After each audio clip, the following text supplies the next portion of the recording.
प्यारे सज्जनों, माना जाता है कि भगवान शिव किसी की तपस्या से बहुत आसानी से प्रसन्न हो जाते हैं और उसे बिना सोचे समझे कोई वरदान दे देते हैं। इतिहास में कई ऐसे उदाहरण हैं जब भगवान शिव ने बिना सोचे समझे किसी को वरदान दे दिया, और कई बार तो ऐसा भी हो जाता है कि उनका दिया हुआ वरदान खुद उनके लिए ही मुसीबत बन जाता है। और एक बार ऐसा ही हुआ, वरदान दे करके भगवान शिव खुद ही मुसीबत में फंस गए और बाद में भगवान विष्णु ने उन्हें उस मुसीबत से छुटकारा दिलाया। प्यारे सज्जनों, एक बार की बात है कि महर्षि नारद जी धरती पर घूम रहे थे। रास्ते में उन्हें वृकासुर नाम का एक राक्षस मिला। नारद मुनि को देखते ही उसने कहा कि मैं आपसे कुछ सलाह लेना चाहता हूँ।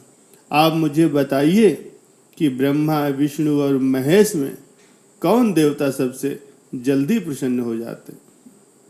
महर्षि नारद ने कहा, वैसे तो तुम तीनों देवों में से किसी की भी तपस्या कर सकते हो, लेकिन ब्रह्मा और विष्णु जल्दी प्रसन्न नहीं होते।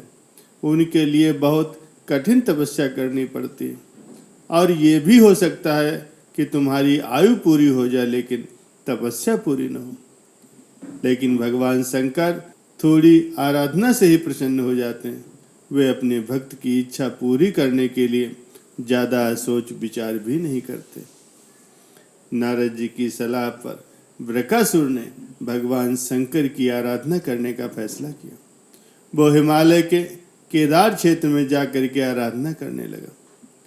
यज्ञ, जप, तप, ध्यान सब प्रकार से वो पूजा पाठ करने लगा। कुछ दिन के बाद उसने सोचा कि मैं अपने शरीर और प्राण को ही भगवान शिव को अर्पित कर दूंगा। ऐसा सोचकर वो अपने शरीर का मांस काट काट करके यज्ञ कुंड में डालने लगा, लेकिन भगवान शिव प्रसन्न नहीं हुए। परेशान होकर कि एक दिन उसने अपना शीश ही काट करके भगवान शिव को अर्पित करने का फैसला कर लिया। स्नान ध्यान कर जैसे ही उसने खड्ग उठाया, अपना शीश काटना चाहा, तो भगवान शिव प्रकट होकर के बोले, वत्स, तुम्हारी तपस्या पूरी हुई है, मैं तुम पर प्रसन्न हूं, वर मांग लो। वृकासुर हाथ जोड़ करके भगवान शिव से बोला, प्रभु मुझे वर दीजिए कि मैं जिस भी प्राणी के सिर पर हाथ रख दूं उसकी तुरंत ही मृत्यु हो जाए। शिव जी वृकासुर की ये मांग सुन करके चिंता में पड़ गए, लेकिन वरदान नहीं देने पर देव मर्यादा का उल्लंघन होता। शिव जी वृकासुर से बोले, तुम्हारी तपस्या व्यर्थ नहीं जाएगी। तुमने इस मुश्किल वरदान की कामना से तपस्या की थी, इसलिए तुम्हें तपस्या भी कठिन करनी पड़ी। जाओ, जैसा तुम चाहते हो वैसा ही होगा। वरदान पाते ही वृकासुर की आश्चर्य वृत्ति जाग गई। उसने कहा, प्रभु आपके वरदान की सत्यता की परख के लिए मैं परीक्षा लेना चाहता हूँ, इसलिए पहले मैं आपके सिर पर हाथ रख करके देखता हूँ कि इस वरदान में कितनी सच्चाई है। भगवान शिव ने सोचा, ये राक्षस तो मेरी कुछ सुनेगा नहीं। जब वृकासुर शिव जी के सिर पर हाथ रखने के लिए आगे बढ़ा, तब वो वहां से भागने लगे। इस पर वृकासुर का क्रोध बढ़ गया। वो पीछा करते हुए चिल्लाया कि महर्षि नारद की तरह आपने भी मुझसे छल किया। वरदान की परीक्षा से आप डर करके क्यों भाग रहे हो? शिव जी भूमंडल छोड़ करके पाताल लोक और फिर देवलोक तक भागते रहे, लेकिन वृकासुर उनका पीछा छोड़ने को तैयार ही नहीं था। आखिर में भगवान शिव विष्णु लोक पहुंचे और विष्णु को अपनी सारी परेशानी बताई। विष्णु ने हंस करके कहा, कुछ भी हो, आपके वरदान की सत्यता तो सिद्ध करनी ही होगी। भगवान विष्णु ने योग माया से एक वृद्ध तेजस्वी ब्रह्मचारी का स्वरूप बनाया और वृकासुर की ओर चल पड़े। भगवान विष्णु को जब वृकासुर आता हुआ दिखाई पड़ा तो उन्होंने आगे बढ़ करके उसे प्रणाम किया उन्होंने वृकासुर से कहा कि हे असुरराज, आप कहाँ भागे जा रहे हो? लगता है कि आप बहुत थक गए हो। अपने शरीर को थोड़ा आराम दीजिए। आप सब प्रकार से समर्थ हैं, फिर भी मेरे योग कोई काम हो तो बताइए। अक्सर लोग अपने मित्रों और सहायकों से ही अपने काम पूरा करा लेते हैं।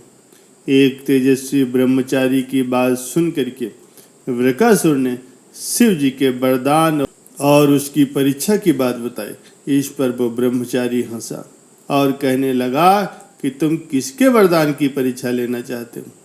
शिव जी का तो अपना कोई घर ही नहीं है, वो तो खुद ही भूत प्रेतों के साथ घूमते रहते हैं। वो भला किसी को क्या वर देंगे? वर देने वाले तो ब्रह्मा और विष्णु ही हैं। ब्रह्मचारी की बातों में वो वृकासुर फंस गया।